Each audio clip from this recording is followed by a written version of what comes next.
4 нафар паҳлавонони пуртаҷриба Раҷабалӣ Ҳусейнзода, Ҳамроз Раҷабов, Комроншоҳи Устопирён ва Муҳкабор Юсуфов ғолиб ва барандаи ҷоми раиси вилояти Суғд дар мусобиқаи кушоди вилоятӣ оид ба гӯштини миллӣ гӯштингирӣ гардиданд. این بسیار یک برای ورزشکاران یک اقدام خوب شد و هوسمندی آنها بیش شد و من گمان میکنم که در آینده نیز چنین کارهای خوب دوام یابند، زیرا نظر خوب به رشد ورزش این یک سالمی جمعیت است. اشتراک جمهوری همجوار در این مسابقه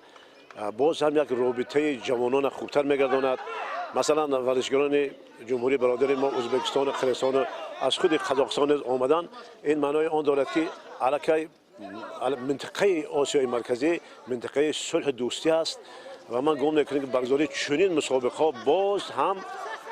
امکان میدهد که دوستی جوانان جمهوری‌های همجوار خوبتر و بهتر گردد.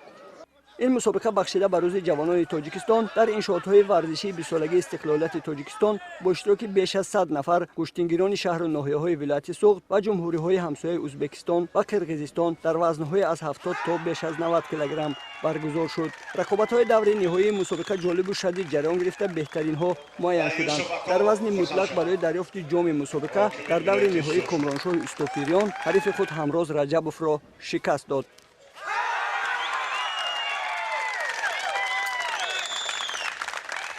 یکی از هدف‌های اساسی برگزاری چنین مسابقه‌ها پیش از همه مستحکم نمودن رابطه دوستی بین ورزشکاران محسوب می‌یابد و خوشبختانه با برگزاری چنین مسابقه‌ها ورزشکاران دیگر دولت‌ها امکانیت پیدا کردند که به ولایت ما